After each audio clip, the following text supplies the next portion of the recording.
Hi friends, welcome to Lakshmi maths. இன்னைக்கு என்ன பார்க்க போறோம்னா, எஸ்எஸ்சில இருந்து 2025 எக்ஸாமுக்கான கேலண்டர் வந்து ரிலீஸ் பண்ணியிருக்காங்க. அதாவது வரக்கூடிய 2025ல எஸ்எஸ்சி சைட்ல இருந்து என்னென்ன எக்ஸாம்லாம் கண்டக்ட் பண்ணுவாங்களோ அதோட நோட்டிபிகேஷன் என்னைக்கு ரிலீஸ் பண்ணுவோம், அதுக்கப்புறம் அதோட அப்ளிகேஷனோட லாஸ்ட் டேட் என்ன, அதோட எக்ஸாம் எப்போ நடக்கும் அப்படிங்கிறதுக்கான கம்ப்ளீட் இன்ஃபர்மேஷன் வந்து கொடுத்துருக்காங்க. அதுதான் நாம இந்த வீடியோல பார்க்க போறோம். ஓகே, ஸோ நீங்க எஸ்எஸ்சி எக்ஸாம் படிக்க ஆரம்பிக்க போறீங்க அப்படின்னா மினிமம் உங்களோட குவாலிஃபிகேஷன் வந்து 10ஆம் கிளாஸ் இருக்கணும். மேக்ஸிமம் நீங்க டிகிரி முடிச்சிருந்தா போதுமானது. ஓகேவா? சோ நீங்க 10ஆம் கிளாஸ் படிச்சீங்க அப்படின்னா அதுக்கான போஸ்ட் எஸ்எஸ்சில இருக்கு. 12ஆம் கிளாஸ் முடிச்சிருக்கீங்க அப்படின்னா அதுக்கான போஸ்ட் எஸ்எஸ்சில இருக்கு. நீங்க டிகிரி முடிச்சிருக்கீங்க அப்படின்னா அதுக்கான போஸ்ட் எஸ்எஸ்சில இருக்கு. நீங்க டிகிரி முடிச்சிருக்கீங்க அப்படின்னா எஸ்எஸ்சில வரக்கூடிய எல்லா எக்ஸாமுமே நீங்க வந்து அப்ளை பண்ணலாம். இந்த டிகிரி தான் முடிச்சிருக்கணும் அப்படின்னு எதுவும் கிடையாது. நீங்க ஏதாவது ஒரு டிகிரி கையில வச்சிருந்தாலே எஸ்எஸ்சில வரக்கூடிய எல்லா எக்ஸாமும் நீங்க வந்து அப்ளை பண்ணலாம். ஓகேவா? சோ ஃபர்ஸ்ட் இருக்கக்கூடிய இது எல்லாமே பாத்தீங்கன்னா டிபார்ட்மெண்டல் எக்ஸாம். ஓகேவா? சோ ஓபன்ல வரக்கூடிய எக்ஸாம்ஸ் பாத்தீங்க அப்படின்னா செலக்ஷன் போஸ்ட். சோ எல்லாருமே அப்ளை பண்ணக்கூடியது எஸ்எஸ்சியோட செலக்ஷன் போஸ்ட். சோ இதுக்கான நோட்டிபிகேஷன் எப்போ ரிலீஸ் பண்ணுவாங்க அப்படின்னு பாத்தீங்கன்னா 16 ஏப்ரல் 2025ல ரிலீஸ் பண்றாங்க. அதோட அப்ளிகேஷன் க்ளோஸ் ஆகக்கூடிய டேட் பாத்தீங்கன்னா 15 மே 2025 வியாழக்கிழமை. சோ டேயும் ரொம்ப தெளிவா கொடுத்துட்டாங்க. சோ இதுக்கான எக்ஸாம் வந்து எப்ப கண்டக்ட் பண்ணுவாங்கன்னு பாத்தீங்கன்னா ஜூன் ஜூலைல வந்து எக்ஸாம் நடக்கும். ஜூன் ஜூலை 2025ல வந்து எக்ஸாம் நடக்கும் அப்படின்னு சொல்லியிருக்காங்க. அடுத்து எஸ்எஸ்சில இருக்கக்கூடிய ஒரு முக்கியமான எக்ஸாம் எதுனா சிஜிஎல்னு சொல்லுவாங்க, combined graduate level examination. So இந்த எக்ஸாம் நீங்க அப்ளை பண்றதுக்கு உங்க கையில ஏதாவது ஒரு டிகிரி இருந்தாலே போதுமானது. இதுக்கான அப்ளிகேஷன் அதாவது நோட்டிபிகேஷன் எப்ப ரிலீஸ் பண்ணுவாங்கன்னா 22 ஏப்ரல் 2025 டியூஸ்டே வந்து ரிலீஸ் பண்றாங்க. செவ்வாய்க்கிழமை ரிலீஸ் பண்ணுவாங்க. இதுக்கான அப்ளிகேஷன் க்ளோஸ் ஆகக்கூடிய டேட் பாத்தீங்கன்னா 21 மே 2025. சோ வெனஸ்டே வந்து அப்ளிகேஷன் வந்து க்ளோஸ் ஆகுது. உங்களுக்கான எக்ஸாம் எப்போ இருக்கும் அப்படின்னு பாத்தீங்கன்னா ஜூன் ஜூலை 2025ல எக்ஸாம் இருக்கும். டயர் 1 எக்ஸாம் வந்து இருக்கும். ஓகே, சோ அதுக்கப்புறம் பாத்தீங்கன்னா Delhi police, sub inspector in Delhi police and central armed police forces, அதாவது சிஏபிஎஃப் சொல்லுவாங்க. ஓகே, சோ இதுக்கான நோட்டிபிகேஷன் பாத்தீங்கன்னா 16 மே 2025ல வந்து அட்வர்டைஸ்மெண்ட் நோட்டிபிகேஷன் வந்து ரிலீஸ் பண்ணுவாங்க. 14 ஜூன் 2025ல அப்ளிகேஷன் வந்து க்ளோஸ் ஆகும். எக்ஸாம் வந்து பாத்தீங்கன்னா ஜூலை டு ஆகஸ்ட்ல வந்து எக்ஸாம் நடக்கும்னு சொல்லியிருக்காங்க. அடுத்து பாத்தீங்கன்னா சிஹெச்எஸ்எல்னு சொல்லுவாங்க. இதை வந்து combine higher secondary level examination, சுருக்கமா இதை சிஹெச்எஸ்எல்னு சொல்லுவாங்க. சோ இதுக்கு குவாலிஃபிகேஷன் பாத்தீங்கன்னா நீங்க 12ஆம் கிளாஸ் முடிச்சிருந்தாலே இந்த எக்ஸாம் வந்து நீங்க எழுதலாம். ஓகே, சோ இதுக்கான அட்வர்டைஸ்மெண்ட் நோட்டிபிகேஷன் எப்போ வரும்னா 27 மே 2025 டியூஸ்டேல ரிலீஸ் பண்றாங்க. அப்ளிகேஷன் க்ளோஸ் ஆகக்கூடிய டேட் பாத்தீங்கன்னா 25 ஜூன் 2025 வெனஸ்டே. ஓகே, சோ இதுக்கான எக்ஸாம் வந்து ஜூலை டு ஆகஸ்ட் 2025. சோ இதுக்கான மினிமம் குவாலிஃபிகேஷன் நீங்க 12ஆம் கிளாஸ் முடிச்சிருந்தாலே இந்த எக்ஸாம் எழுதலாம். அடுத்து மல்டி டாஸ்கிங் ஸ்டாஃப், அதாவது என்னன்னா எம்டிஎஸ் சொல்லுவாங்க, எஸ்எஸ்சி எம்டிஎஸ் எக்ஸாம்னு சொல்லுவாங்க. சோ இதுக்கான அப்ளிகேஷன் பாத்தீங்க அப்படின்னா 26 ஜூன் 2025ல நோட்டிபிகேஷன் ரிலீஸ் பண்றாங்க. 25 ஜூலை 2025ல பாத்தீங்கன்னா அப்ளை பண்றதுக்கான லாஸ்ட் டேட். எக்ஸாம் எப்ப இருக்கும் அப்படின்னு பாத்தீங்கன்னா செப்டம்பர் டு அக்டோபர் 2025ல. ஓகே, அதுக்கப்புறம் பாத்தீங்கன்னா ஸ்டெனோகிராஃபர், எஸ்எஸ்சியோட ஸ்டெனோகிராஃபர் கிரேடு சி அண்ட் டிக்கு பாத்தீங்கன்னா நோட்டிபிகேஷன் வந்து 29 ஜூலை 2025ல, அப்ளை பண்றதுக்கான லாஸ்ட் டேட் வந்து 21 ஆகஸ்ட் 2025. அது பாத்தீங்கன்னா அக்டோபர் டு நவம்பர்ல எக்ஸாம் இருக்கும். அடுத்து எஸ்எஸ்சியோட ஜேஇ. ஓகே, சோ நீங்க சிவில், மெக்கு, எலக்ட்ரிக்கல் படிச்சிருக்கீங்க அப்படின்னா இந்த எக்ஸாம் வந்து அப்ளை பண்ணலாம். சோ இதுல ஜேஇ எக்ஸாமோட அப்ளிகேஷனோட ஸ்டார்ட் டேட் பாத்தீங்கன்னா 5 ஆகஸ்ட் 2025. க்ளோசிங் டேட் பாத்தீங்கன்னா 28 ஆகஸ்ட் 2025. எக்ஸாம் வந்து அக்டோபர் டு நவம்பர் 2025ல இருக்கும். ஓகேவா? சோ அதுக்கப்புறம் பாத்தீங்கன்னா நம்ம ஸ்டூடெண்ட்ஸ் அப்ளை பண்ணக்கூடிய எக்ஸாம் என்ன அப்படின்னு பாத்தீங்கன்னா constable male and female in Delhi police examination. So இதுல வந்து 2 செப்டம்பர் 2025ல நோட்டிபிகேஷன் ரிலீஸ் பண்றாங்க. அதுக்கப்புறம் 1 அக்டோபர் 2025ல வந்து அப்ளிகேஷன் க்ளோஸ் ஆகுது.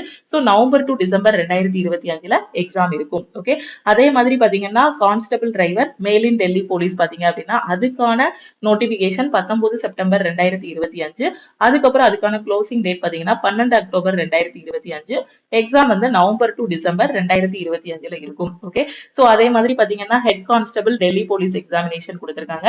சோ அதோட நோட்டிபிகேஷன் எப்போ வரும், க்ளோசிங் டேட் எப்போ, சோ அதுக்கான எக்ஸாம் மந்த் எப்போ, டிசம்பர் 25 இல்லனா ஜனவரி 2026ன்னு கொடுத்திருக்காங்க. ஓகே, ஸோ அடுத்து head constable, assistant wireless operator, teleprinter operator in Delhi police examination. So இதுக்கான நோட்டிபிகேஷன் 14 அக்டோபர். அப்ளிகேஷன் க்ளோஸ் ஆகக்கூடியது பார்த்தீங்கன்னா 6 நவம்பர் 2025. எக்ஸாம் வந்து டிசம்பர் இல்லைன்னா ஜான்வரி 2026ல இருக்கும்னு சொல்லியிருக்காங்க. ஓகே, அதுக்கப்புறம் பார்த்தீங்கன்னா இது வந்து டிபார்ட்மெண்டல் எக்ஸாம். ஓகே, ஸோ அதுக்கப்புறம் பார்த்தீங்கன்னா constable GD. Okay, GD in central armed police forces, NIA, SSF and rifleman in Assam rifles examination. ஓகேவா, ஸோ இந்த ஜிடி எக்ஸாம் பார்த்தீங்க அப்படின்னா நோட்டிபிகேஷன் வந்து 11 நவம்பர் 2025. க்ளோசிங் டேட் பாத்தீங்க அப்படின்னா அப்ளிகேஷன் க்ளோசிங் டேட் வந்து 15 டிசம்பர் 2025. எக்ஸாம் வந்து மார்ச் டு ஏப்ரல் 2026ல எக்ஸாம் வந்து இருக்கும் அப்படின்னு சொல்லியிருக்காங்க. ஓகே, அதுக்கப்புறம் JSA, LDC, grade limited departmental competitive exam பாத்தீங்கன்னா இது வந்து டிபார்ட்மெண்டல் எக்ஸாம். ஓகேவா, சோ இதுல ஓப்பன்ல வரக்கூடிய எக்ஸாம்ஸ் வந்து எல்லாருமே அப்ளை பண்ணலாம். ஓகே, சோ டிபார்ட்மெண்டல் எக்ஸாம்ஸ் வந்து வேற. ஓகேவா, சோ எல்லா ஸ்டூடெண்ட்ஸும் அப்ளை பண்றது இந்த ஓப்பன்ல வரக்கூடிய எக்ஸாம். ஓகே, அடுத்து இதுவும் டிபார்ட்மெண்டல் எக்ஸாம், இதுவும் டிபார்ட்மெண்டல் எக்ஸாம்ஸ். ஓகேவா, சோ அந்த டிபார்ட்மெண்டல் எக்ஸாம்ஸும் பாத்துக்கோங்க. ஓகே, சோ இப்போ இந்த ஓப்பன்ல வரக்கூடிய எக்ஸாம்ஸ் வந்து நம்ம ஸ்டூடெண்ட்ஸ் அப்ளை பண்ணக்கூடிய எக்ஸாம்ஸ் என்ன இருக்கும்? சிஏபிஎஃப் அப்ளை பண்ணுவீங்க, எஸ்எஸ்சி, சிஜிஎல், சிஹெச்எஸ்எல், எம்டிஎஸ், அதுக்கப்புறம் எஸ்எஸ்சி ஜிடி, இது எல்லாமே நீங்க வந்து அப்ளை பண்ணக்கூடிய எக்ஸாம்ஸ், எல்லாருமே அப்ளை பண்ணக்கூடிய எக்ஸாம்ஸ். சோ இதுக்கான அப்ளிகேஷன் டேட் எப்போ ஸ்டார்ட் ஆகுது, க்ளோஸ் ஆகுறது எப்போ, எக்ஸாம் வந்து எந்த மந்த் அப்படிங்கறத பாத்துக்கோங்க. ஏன்னா ஒரு எக்ஸாம் எதுக்காக இப்பவே வந்து உங்களுக்கு ஒரு கேலண்டர் ரிலீஸ் பண்றாங்க அப்படின்னு பாத்தீங்கன்னா, எக்ஸாம் வந்து இப்போ திடீர்னு இந்த மந்த் நோட்டிபிகேஷன் ரிலீஸ் பண்ணி நெக்ஸ்ட் மந்த் எக்ஸாம் அப்படிங்கும் போது எந்த ஸ்டூடெண்டாலையுமே கரெக்டா வந்து ப்ரிப்பேர் பண்ண முடியாது. அதுக்கப்புறம் அவங்களுக்குள்ள ஒரு டைலமா இருக்கும், இந்த வருஷம் எஸ்எஸ்சில எக்ஸாம் வருமா வராதா, நம்ம ப்ரிப்பேர் பண்ணது கரெக்டா இல்லையா அப்படிங்கிற மாதிரி ஒரு டைலமா இருக்கும். சோ அதுக்காக தான் என்ன பண்றாங்க அப்படின்னு பாத்தீங்கன்னா முன்னாடியே கேலண்டர் ரிலீஸ் பண்றாங்க. சோ அவங்க கொடுத்திருக்க கேலண்டர் படி பாத்தீங்கன்னா இப்ப இருந்து நீங்க கால்குலேட் பண்ணாலே வரக்கூடிய எக்ஸாமுக்கு உங்க கையில 6 மாசம் இருக்கு, மினிமம் 6 மாசம் டைம் இருக்கு. அப்போ உங்க கையில கேலண்டர் வந்து ஒரு 5 மாசத்துக்கு முன்னாடியோ 6 மாசத்துக்கு முன்னாடியோ கொடுத்துடுறாங்க, இந்த மந்த்ல தான் எக்ஸாம் அப்படின்ட்டு. அப்போ உங்களுக்கு ஜூன் ஜூலைல தான், இப்போ ஃபார் எக்ஸாம்பிள் இப்போ சிஜிஎல் பாத்தீங்க அப்படின்னா ஜூன் ஜூலைல தான் எக்ஸாம் இருக்கு. அப்ப கிட்டத்தட்ட கையில 6 மாசம் டைம் இருக்கு. அப்போ நீங்க இந்த 6 மாசத்தை நல்லா ஸ்பெண்ட் பண்ணணும். எதுக்காக அந்த 6 மாசத்துக்கு முன்னாடி சொல்றாங்கன்னா கரெக்டா தான் சொல்றாங்க. எந்த காம்படிட்டிவ் எக்ஸாம் படிக்கணும்னாலுமே மினிமம் 6 மாசம் நல்லா படிச்சா அந்த காம்படிட்டிவ் எக்ஸாம் கிளியர் பண்ணிட்டு போஸ்டிங் வாங்கிட்டு போயிடலாம். 6 மாசம் போதும், அது எந்த எக்ஸாமா இருந்தாலும் சரி. ஆனா 6 மாசம் போக்கஸ் பண்ணி நல்லா படிக்கணும். ஓகே, சோ அதுக்காக தான் கேலண்டரும் முன்னாடியே ரிலீஸ் பண்றாங்க. ஸ்டூடெண்ட்ஸ்க்கு இடையில வந்து நோட்டிபிகேஷன் வருமா வராதா அப்படிங்கக்கூடிய டவுட்ஸ் இருக்கக்கூடாது. அட் த சேம் டைம் அவங்க வந்து இப்பவே சொல்லிட்டோம் அப்படின்னா எக்ஸாமுக்கு ரொம்ப வெல் ப்ரிப்பேர்டா வந்து என்ன பண்ணிடுவாங்க, ரெடி ஆகிடுவாங்க அப்படிங்கிறதுக்காக தான் இந்த கேலண்டர் வந்து முன்னாடியே ரிலீஸ் பண்றாங்க. ஓகேவா, சோ இப்பதான் நீங்க டிகிரி முடிச்சிருக்கீங்க, இப்பதான் எஸ்எஸ்சி எக்ஸாம்னு நான் கேள்விப்பட்டேன், நான் இப்பதான் 12ஆம் கிளாஸ் படிச்சிருக்கேன், இப்பதான் நான் காலேஜ் செகண்ட் இயர் படிக்கிறேன், இப்பதான் எனக்கு எம்பிஎஸ் எக்ஸாம்னா என்னன்னு தெரியுது. சோ அப்படின்னு நிறைய ஸ்டூடெண்ட்ஸ்க்கு இப்பதான் இந்த அவேர்னஸ் வந்திருக்கும். சோ இப்பதான் நீங்க படிக்க போறீங்க அப்படின்னா நம்மளோட லக்ஷ்மி மேக்ஸ் ஆப்ல எஸ்எஸ்சிக்கான கிளாஸஸ் வந்து ப்ரொவைட் பண்ணிருக்கோம். சோ ஆல் இன் ஒன் கோர்ஸ்ல ஜாயின் பண்ணிட்டு நீங்க இந்த ப்ரிப்பரேஷனை ஸ்டார்ட் பண்ணலாம். இப்பதான் ஜீரோ நாலேஜ்ல இருக்கு, இப்பதான் பிகினரா இருக்கு அப்படிங்கிற ஸ்டூடெண்ட்ஸ் கூட உங்களுக்கான எக்ஸாம் டைம் வந்து 6 மாசம் இருக்கு. சோ இப்போ நீங்க கோர்ஸ்ல ஜாயின் பண்ணி படிச்சீங்கன்னா எந்த ஸ்ட்ரெஸ்ஸுமே இல்லாம ரிலாக்ஸா கொடுத்திருக்க டைம் டேபிள் படி கரெக்டா கொண்டு போயிடலாம். ஓகேவா, சோ நாம கொடுத்திருக்க டைம் டேபிள் எப்படி இருக்கும் அப்படின்னு பாத்தீங்கன்னா 4 மாசம் நீங்க சிலபஸை பெர்ஃபெக்ட்டா முடிச்சு ரெடி ஆகுற மாதிரி 2 மாசம் ஃபுல்லா பிராக்டிஸ் கொடுத்திருப்போம். ஓகேவா, எஸ்எஸ்சிக்கு. சோ அப்போ இந்த 4 மாசத்துல சிலபஸை முடிச்சுட்டு இந்த 2 மாசம் பிராக்டிஸ் எடுக்க ஆரம்பிச்சிட்டீங்க அப்படின்னா கரெக்டா எக்ஸாம் வரும், சூப்பரா போஸ்டிங் வாங்கிட்டு போயிடலாம். சோ டயர் 1 எக்ஸாம் இருக்கும், எம்டிஎஸ் எல்லாம் பாத்தீங்க அப்படின்னா உங்களுக்கு சிங்கிள் எக்ஸாம் தான் இருக்கும். ஓகேவா, சோ அதனால உங்களோட ப்ரிப்பரேஷன் வந்து நீங்க ஸ்டார்ட் பண்ணுங்க. ஒவ்வொரு எக்ஸாமும் எப்படி நடக்கும், இதோட குவாலிஃபிகேஷன் என்ன, ஏஜ் லிமிட் என்ன, எல்லாமே ஏற்கனவே நான் தனித்தனியா வீடியோஸ்ல சொல்லியிருக்கேன். சோ இன்னும் டீடைலா உங்களுக்கு சொல்லணும் அப்படின்னா ஓவராலா நான் சொல்லிடுறேன். டிகிரி படிச்சிருக்கீங்க அப்படின்னாலும் நீங்க இந்த எஸ்எஸ்சில வரக்கூடிய CGL, MTS, CHSL exam, GD எக்ஸாமுக்கு ப்ரிப்பேர் பண்ணுங்க. 10th படிச்சிருக்கீங்க அப்படின்னா எம்டிஎஸ் எக்ஸாம், ஜிடி எக்ஸாம் அதுக்கு ப்ரிப்பேர் பண்ணுங்க. 12th படிச்சிருக்கீங்க அப்படின்னா சிஹெச்எஸ்எல் எக்ஸாமுக்கு நீங்க வந்து ப்ரிப்பேர் பண்ணலாம். ஓகேவா, சிஹெச்எஸ்எலுக்கும் ப்ரிப்பேர் பண்ணலாம், எம்டிஎஸ் ப்ரிப்பேர் பண்ணலாம், ஜிடிக்கும் ப்ரிப்பேர் பண்ணலாம். ஓகேவா, டிகிரி முடிச்சிருக்கீங்க அப்படின்னா எல்லா எக்ஸாமுக்கும் ப்ரிப்பேர் பண்ணுங்க. எல்லா எக்ஸாமுக்குமே சிலபஸ் வந்து சேம் தான், அந்த எக்ஸாமோட பேட்டர்ன் மட்டும் தான் மாறும். சிலபஸ்ன்னு எடுத்துக்கிட்டீங்க அப்படின்னா எஸ்எஸ்சி பொறுத்த வரைக்கும் உங்களுக்கு English, maths, reasoning, general awareness. So English, maths, reasoning, general awareness. So இதுக்குள்ள பாத்தீங்கன்னா history, polity, geography, economy, current affair, science எல்லாமே இதுக்குள்ள உள்ள வந்துடும். ஓகே. சோ இப்போ நீங்க ரயில்வே படிக்கிறீங்க அப்படின்னா எஸ்எஸ்சி எக்ஸாமும் சேர்த்து எழுதுங்க. ஏன்னா ரயில்வேக்கும் எஸ்எஸ்சிக்கும் இருக்கக்கூடிய ஒரே ஒரு வித்தியாசம் என்னன்னா ரயில்வேல இருக்கிறது மேக்ஸ், ரீசனிங், ஜெனரல் அவேர்னஸ் இருக்கும். எஸ்எஸ்சில எக்ஸ்ட்ரா இங்கிலீஷ் இருக்கும். அவ்வளவுதான் ரெண்டுக்கும் உள்ள வித்தியாசம். But syllabus same. எஸ்எஸ்சி படிச்சா ரயில்வேக்கு தனியா படிக்க வேண்டாம். ரெண்டுக்குமே சிலபஸ் சேம் தான். ஓகே. இங்கிலீஷ்ங்கிறது நம்ம சின்ன வயசுல படிச்ச அந்த கிராமர், ஒக்காபுலரி இதை நல்லா ஸ்ட்ராங் பண்ணா இங்கிலீஷ்ல நல்ல ஸ்கோர் வாங்கிடலாம். பேங்கிங்கோட இங்கிலீஷை விட எஸ்எஸ்சியோட இங்கிலீஷ் வந்து ரொம்ப ஈஸியா இருக்கும். மேக்ஸ், ரீசனிங் பாத்தீங்கன்னா அதுக்கு சில டாபிக்ஸ் நான் முன்னாடி சொல்லியிருப்பேன் இல்லையா, ரயில்வேக்கும் எஸ்எஸ்சிக்கும் சிலபஸ், அதாவது number system, profit and loss, mensuration, time and work, time and distance, இந்த மாதிரி டாபிக்ஸ் எல்லாமே மேக்ஸ்க்குள்ள வந்துடும். ரீசனிங்னு பாத்தீங்கன்னா analogy, coding, decoding, puzzles, seating arrangement, இந்த மாதிரி டாபிக்ஸ் எல்லாமே ரீசனிங் குள்ள வந்துடும். சிலபஸ் இவ்வளவுதான். ஓகேவா? சோ நீங்க நம்மளோட ஆல் இன் ஒன் கோர்ஸ்ல இருந்தீங்க அப்படின்னா, சோ ரயில்வே படிச்சுட்டு இருக்கீங்க, இப்போ ஆல் இன் ஒன் கோர்ஸ்ல ஜாயின் பண்ணி எஸ்எஸ்சியும் நான் எழுத போறேன் அப்படின்னீங்கன்னா நம்ம கோர்ஸ்ல எஸ்எஸ்சி ஃபோல்டர் தனியா கொடுத்துருப்போம். சோ அதை நீங்க ரெஃபர் பண்ணா போதுமானது. ஓகேவா? நான் இந்த எக்ஸாமுக்கு அப்ளை பண்ண போறேன் மேம். இப்போ நான் இதுக்கு எப்படி படிக்கணும் அப்படின்னு நினைக்கிற ஸ்டூடெண்ட் ஃபர்ஸ்ட் நீங்க என்ன பண்ணணும்னா லக்ஷ்மி மேக்ஸ் ஆப்பை பிளே ஸ்டோர்ல இருந்து டவுன்லோட் பண்ணிக்கோங்க. டவுன்லோட் பண்ணிட்டு உங்களோட மொபைல் நம்பர் என்டர் பண்ணி ரிஜிஸ்டர் பண்ணிருங்க. ஓகேவா? சோ ரிஜிஸ்டர் பண்ணிட்டு நம்ம லக்ஷ்மி மேக்ஸ் ஆப்ல ஆல் இன் ஒன் கோர்ஸ் வந்து கொடுத்துருப்போம். எல்லா சென்ட்ரல் கவர்மெண்ட் எக்ஸாமும் ஃபர்ஸ்ட் அட்டெம்ப்ட்ல கிளியர் பண்ற மாதிரி இந்த ஒரே கிளாஸ்லயே உங்களுக்கு கிளாஸஸ் எல்லாமே கொடுத்துருப்போம்.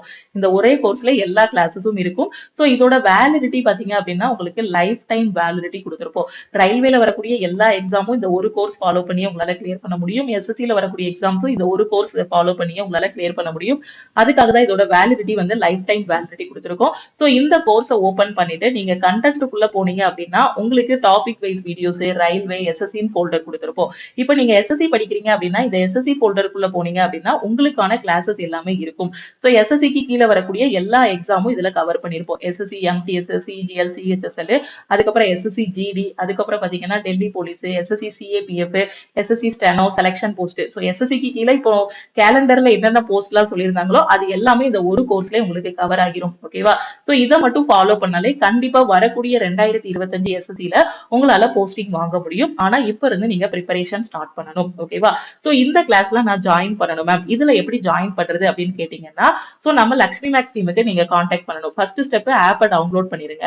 டவுன்லோட் பண்ணிட்டு நம்ம ஆப்புக்குள்ள போனீங்க அப்படின்னா இந்த கோர்ஸை டைரக்டா பர்ச்சேஸ் பண்ற மாதிரி இருக்கும். பட் ஆப்ல கோர்ஸோட ஃபீஸ் வந்து 2500 ரூபாய் இருக்கும். ஓகேவா? சோ நம்ம டீமுக்கு கான்டாக்ட் பண்ணீங்க அப்படின்னா இந்த ஆல் இன் ஒன் கோர்ஸுக்கு நீங்க 1999 மட்டும் பே பண்ணி ஜாயின் பண்ணிக்கலாம். ஓகேவா? சோ இதோட ஃபீஸ் 1999, லைஃப் டைம் வேலிடிட்டி, எந்த டைம்னாலும் கிளாஸஸ் அக்சஸ் பண்ணிக்கலாம். அதுக்கப்புறம் எந்த எக்ஸாம் ப்ரிப்பேர் பண்றீங்களோ அதுக்கான 120 டேஸ் பிளான், 90 டேஸ் பிளான் எல்லாமே இதுல ப்ரொவைட் பண்ணிருப்போம். கூடிய சீக்கிரத்துல நாம இதுல தனி பேட்சும் இது பண்ணி எவ்ரி வீக் டெஸ்டும் ப்ரொவைட் பண்ண ஆரம்பிச்சிருவோம். இப்ப எப்படி ரயில்வே, என்டிபிசி, குரூப் டிக்குலாம் தனி பேட்ச் கிரியேட் பண்ணி எப்படி எவ்ரி வீக் டெஸ்ட் கொடுக்குறோமோ, என்னென்ன படிக்கணுங்கிறத கையில கொடுத்துட்டு எவ்ரி வீக் டெஸ்ட் கொடுக்குறோமோ அதே மாதிரி எஸ்எஸ்சிலையும் அந்த மாதிரி கூடிய சீக்கிரத்துல வந்து கொண்டு வந்துருவோம். சோ அதனால குயிக்கா ஜாயின் பண்ணிட்டு உங்களோட ப்ரிப்பரேஷன் ஸ்டார்ட் பண்ணுங்க. சோ இப்பவே ஜாயின் பண்ணிட்டீங்க அப்படின்னா இந்த எஸ்எஸ்சி எக்ஸாமுக்கு ரொம்ப பெர்ஃபெக்ட்டா ரெடி ஆகிடலாம். ஓகே. சோ இப்போ எப்படி ஜாயின் பண்ணணுங்கிறத சொல்றேன். சோ இதுதான் நம்ம டீமோட வாட்ஸ்அப் நம்பர். ஓகே. சோ இந்த நம்பரை உங்க போன்ல லக்ஷ்மி மேக்ஸ்ன்னு சேவ் பண்ணிக்கோங்க. உங்களுக்கு எக்ஸாம் பத்தி எந்த அவேர்னஸ் இல்லைனாலுமே இந்த நம்பருக்கே நீங்க கால் பண்ணியோ வாட்ஸ்அப் பண்ணியோ கேட்டுக்கலாம். சோ இந்த நம்பரை உங்க போன்ல லக்ஷ்மி மேக்ஸ்ன்னு சேவ் பண்ணிட்டு மேல ஒரு மெசேஜ் கொடுத்துருக்கேன் பாருங்க, I want to join all in one course. So இந்த மெசேஜ் அனுப்புனீங்க அப்படின்னா டீம்ல இருந்து கான்டாக்ட் பண்ணிட்டு ஜிபே நம்பர் இல்ல அக்கௌண்ட் நம்பர் வந்து கொடுப்பாங்க. அதுக்கு நீங்க 1999 மட்டும் பே பண்ணிட்டு பேமெண்டோட ஸ்கிரீன்ஷாட் சென்ட் பண்ணீங்க அப்படின்னா டீம் வந்து பேக் எண்ட்ல இருந்து உங்களுக்கு அக்சஸ் கொடுத்துருவாங்க. சோ டைரக்டா ஆப்ல போய் பே பண்ண வேண்டாம். ஆப்ல கோர்ஸோட ஃபீஸ் வந்து 2500 ரூபாய் இருக்கும். ஓகே. சோ இந்த அமௌண்ட் நீங்க பே பண்ண வேண்டாம். சோ டீமுக்கு கான்டாக்ட் பண்ணிட்டு நீங்க வந்து என்ன பண்ணிக்கலாம், ஃபீஸ் பே பண்ணிட்டு அதுக்கப்புறம் கிளாஸஸ் எல்லாமே பார்க்க ஆரம்பிச்சிடலாம். உங்களுக்கு எல்லாமே இதுல கவர் பண்ணிருப்போம். எஸ்எஸ்சிக்கு என்ன சிலபஸோ அது எல்லாமே கவர் பண்ணிருப்போம். English, maths, reasoning, general awareness, science எல்லாமே கவர் ஆகிருக்கும். ஒவ்வொரு டாபிக் முடிஞ்சதுமே டாபிக் வைஸ் டெஸ்ட் எல்லாமே ப்ரொவைட் பண்ணிருப்போம். இதை மட்டும் படிச்சாலே கண்டிப்பா எக்ஸாம் வந்து கிளியர் பண்ண முடியும். ஓகேவா? சோ அதே மாதிரி நம்ம டெலிகிராம் குரூப், டெலிகிராம் சேனல்ல நீங்க இன்னும் ஜாயின் பண்ணல அப்படின்னா டெலிகிராம் குரூப் அண்ட் சேனல்லையும் ஜாயின் பண்ணிக்கோங்க.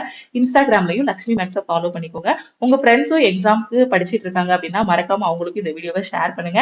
ஏன்னா கேலண்டர் எந்தெந்த மந்த்ல எந்தெந்த எக்ஸாமுக்கான நோட்டிபிகேஷன் வருங்கிறத தெளிவா கொடுத்துட்டாங்க. சோ படிக்க வேண்டியது மட்டும் தான் உங்க கையில இருக்கு. படிச்சீங்க அப்படின்னா கண்டிப்பா எக்ஸாம் கிளியர் பண்ணிடலாம். சோ ரிப்பீட்டடா படிங்க, பாசிட்டிவா இருங்க, எஃபோர்ட் போடுங்க. கண்டிப்பா நீங்க போடக்கூடிய எஃபோர்ட் எந்த இடத்துலயுமே வேஸ்ட் ஆகாது. ஓகேவா? சோ பாசிட்டிவா இருங்க, உங்களால முடியும். கன்சிஸ்டன்சி தான் ரொம்ப ரொம்ப முக்கியம் காம்படிட்டிவ் எக்ஸாம் பொறுத்த வரைக்கும். இன்னைக்கு படிக்க ஆரம்பிச்சிட்டீங்கன்னா கடைசி போஸ்டிங் வாங்குற வரைக்கும் படிச்சுக்கிட்டே இருக்கணும். ஏன்னா சில பேர் ஒரு வாரம் படிப்பாங்க, அப்புறம் புக்கை மூடி வச்சுட்டு போயிடுவாங்க. அடுத்த வாரம் வருவாங்க, அடுத்த எக்ஸாமுக்கு முத நாள் வந்துட்டு இவ்வளவு நாள் வரைக்கும் படிக்கல மேம், இந்த ஒரே நாள்ல நான் பாஸ் பண்ண முடியுமா அப்படின்னு கேட்பாங்க. சோ இங்க என்ன தேவை அப்படின்னு பாத்தீங்கன்னா, ஹார்ட் ஒர்க்கை விட ரொம்ப முக்கியமானது கன்சிஸ்டன்சி. ஓகே, ஒண்ணு மட்டும் ஞாபகம் வச்சுக்கோங்க, hard work beats talent. Hard work beats talent. உங்களுக்கு டேலண்டே இல்லைனாலும் நீங்க போடக்கூடிய ஹார்ட் ஒர்க் வந்து உங்களை காப்பாத்தும். கண்டிப்பா போஸ்டிங் வாங்கி கொடுக்கும். எனக்கு வந்து படிச்சோடனே புரியாது, 4 மணி நேரம் படிச்சாதான் புரியும் அப்படின்னாலும் 4 மணி நேரம் உட்காந்து படிங்க. ஆனா அந்த கன்சிஸ்டன்சி பிளஸ் ஹார்ட் ஒர்க், இது ரெண்டும் உங்களுக்கு உங்களை சக்சஸ்ல கொண்டு போய் விட்டுரும். ஓகேவா? சோ சக்சஸுக்கு ஈஸியா ரீச் ஆகிடலாம். ஓகேவா? கன்சிஸ்டன்சி, ஹார்ட் ஒர்க் ரெண்டையும் மறந்துடாதீங்க. சோ டெய்லி படிங்க. ஓகே, சோ திருப்பியும் நாம அடுத்த கிளாஸ்ல மீட் பண்ணலாம். சோ கிளாஸ் ஜாயின் பண்ணக்கூடிய ஸ்டூடெண்ட் மறக்காம இந்த நம்பருக்கு வாட்ஸ்அப் பண்ணுங்க. தேங்க்யூ.